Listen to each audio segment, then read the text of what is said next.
Halo guys, kami dari kelompok 2, saya Lauren. Saya Lea. Saya Albert.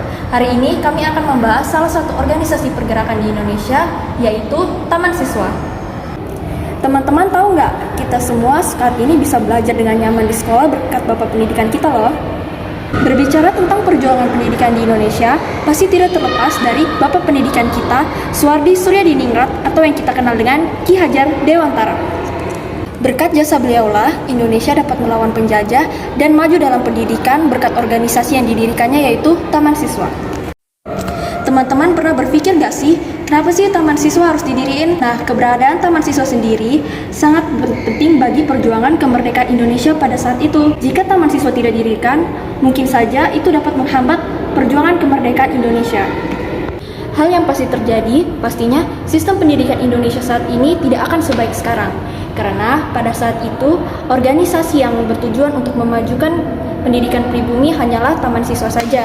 Jadi jika Taman Siswa tidak didirikan, pasti pendidikan Indonesia akan mengalami kemunduran. Seperti yang dijelaskan tadi, organisasi Taman Siswa ini merupakan organisasi yang memulai perjuangan di dalam bidang pendidikan dan bukan lagi di bidang politik.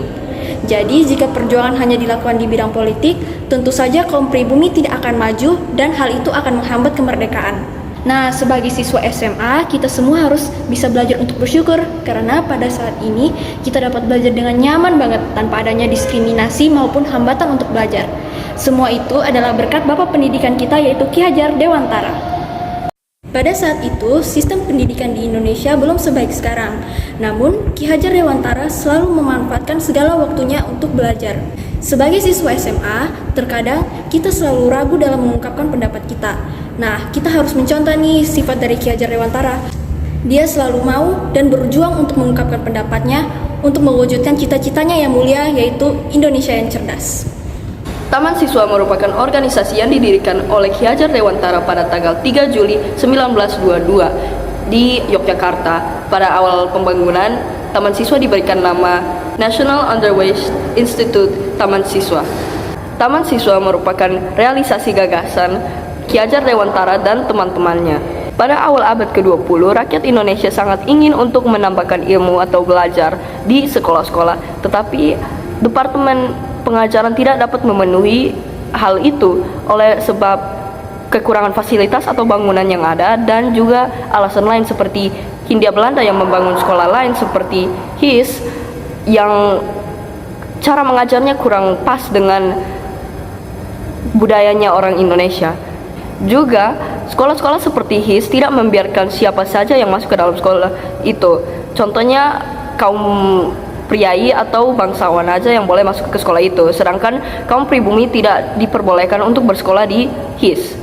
Dan oleh karena sistem pendidikan yang kurang sesuai dengan kemauan rakyat Indonesia, Ki Hajar Dewantara maju dan membangunkan organisasi Taman Siswa untuk memberikan kesempatan bagi semua rakyat Indonesia untuk belajar atau mendapatkan ilmu secara adil.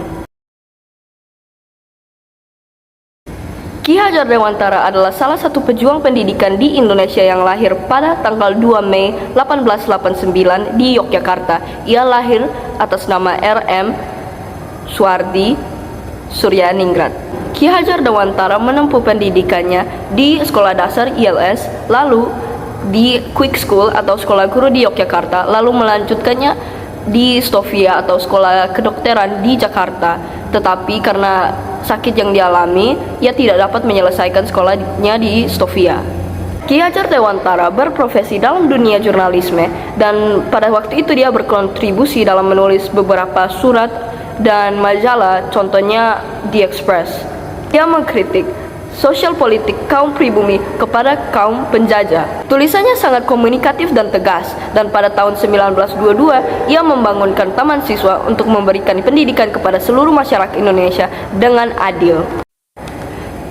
Selain menjadi wartawan, Ki Hajar Dewantara juga aktif dalam berbagai organisasi sosial politik. Dan pada tahun 1908, Ki Hajar Dewantara aktif dalam seleksi propaganda organisasi Budi Utomo. Ki Hajar Dewantara bersama 3 serangkai mendirikan Indisch Partij pada tanggal 25 Desember 1912 untuk mendorongkan kemerdekaan Indonesia. Taman Siswa merupakan organisasi perjuangan yang bergerak dalam bidang pendidikan dengan sikap non-kooperatif terhadap pemerintah kolonial Belanda. Hal ini tentu saja membuat Taman Siswa dengan cepat mendapat dukungan dari masyarakat Indonesia. Taman Siswa merupakan organisasi yang berjiwa nasional dan menggunakan kebudayaan sebagai dasar perjuangannya. Dalam pergerakannya, Taman Siswa selalu menekankan prinsip nasionalisme dan juga kemerdekaan. Taman Siswa beranggapan bahwa masyarakat Indonesia tidak cocok dengan gaya belajar pemerintah Belanda, sehingga mereka menggunakan sebuah kurikulum baru yang dikenal dengan prinsip tripusat pendidikan. Tripusat pendidikan sendiri merupakan 3 pusat yang bertanggung jawab atas berjalannya proses pendidikan, yaitu keluarga, sekolah, dan juga masyarakat. Dalam pengajarannya, Taman Siswa memilih menggunakan metode yang berbeda dengan pemerintah Belanda, yakni bukan dengan paksaan, melainkan dengan memberi ruang dan juga pemahaman kepada peserta didik. Pendidikan dalam Taman Siswa memiliki ciri khas yang disebut dengan Pancadharma. Pancadharma sendiri merupakan 5 asas yang dianut oleh Taman Siswa, meliputi asas kodrat, asas kemerdekaan, asas kebudayaan, asas kebangsaan, dan juga asas kemanusiaan. Dalam pergerakannya, Taman Siswa membentuk berbagai badan dan lembaga untuk bergerak di bidang pendidikan, kebudayaan, kemasyarakatan, dan juga perekonomian. Untuk mencapai tujuannya, beberapa usaha yang dilakukan oleh Taman Siswa sebagai berikut.